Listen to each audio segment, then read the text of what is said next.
Hello, bachcho, let's read the question. The question says, in two experiment in a continuous flow of calorimeter to determine the specific heat capacity of liquid and input power is 16 watt, produce a rise of 10 K in the liquid.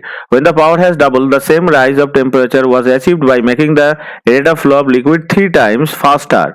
Find the power lost in watt to the soundings in cage in each case. तो यहाँ पे हम क्या calculation करेंगे, तो पहले हम यहाँ पे जो गिवन डेटा है उसको लिख लेते हैं। तो दो power is in the first case, हम फर्स्ट केस में क्या करेंगे, द फर्स्ट केस हम कैलकुलेशन कर लेते हैं। तो फर्स्ट केस में जो पावर है गिवन, तो पावर का वैल्यू कितना है, power P is equal to हमारे यहाँ पे है 16 वाट, ये हो गया। अब सराउंडिंग्स में जो लॉस हो रहा है उसको हम ले लेते हैं P1। अब सराउंडिंग्स में जो लॉस हो रहा है, द सराउंडिंग्स लॉस जो हो रहा है उसको हम ले लेते हैं सपोज P1। अभी मास कितना है, मास को हम सपोज ले लेते हैं, मास जो है सपोज उसको हम ले लेते हैं, मास को हम सपोज ले लेते हैं M, और उसका जो स्पेसिफिक हीट है उसको हम ले लेते हैं सपोज C।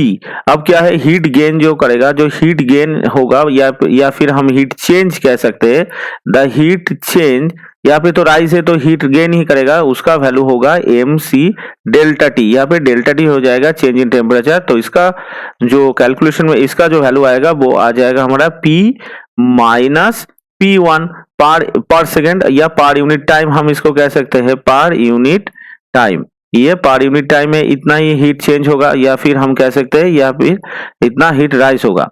अब सेकंड केस में क्या होगा, सेकंड केस में क्या है, या पावर को हमने डबल कर दिया तो राइज सेम ही होगा। तो MC delta T is equal to यहाँ पे हो जाएगा 2P माइनस P1। अभी क्या करेंगे, इन दोनों का अगर हम डिवाइड करेंगे, इसको हम इक्वेशन 1 ले लेते हैं और इसको हम इक्वेशन 2 ले लेते हैं। अब हम इन दोनों को डिवाइड कर देते हैं। तो डिवाइड अगर कर देंगे तो क्या होगा, यानी 2 डिवाइड बाई 1 हम कर देते हैं, तो हमारा यहाँ पे आ जाएगा 2P माइनस P1 बाई कितना है, बाई यहाँ पे आ जाएगा P माइनस P1, ये हो जाएगा हमारा 3। तो यहाँ से जो यहाँ पे जो बोला है, the temperature rise was achieved by making the heat flow 3 times the faster, ये 3 टाइम्स फास्टर हो जाएगा। तो 3 टाइम फास्टर हो जाएगा, इसका मतलब नीचे जो है ये पे इक्वल्स टू हो जाएगा हमारा यहाँ पे 3।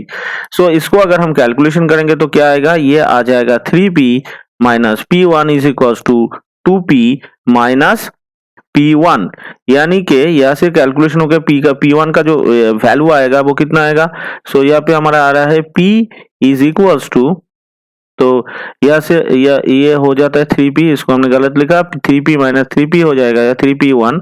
सो हमारा यहाँ से आ जाएगा P इक्वल्स टू, यहाँ पे आ जाएगा हमारा कितना 2P1, यानी हमारा जो P1 का वैल्यू आएगा वो आ जाएगा P/2 यानी 16/2, क्योंकि P1 का जो P का जो वैल्यू है गिवन 16 है, तो हमारा आंसर आएगा 8 वाट।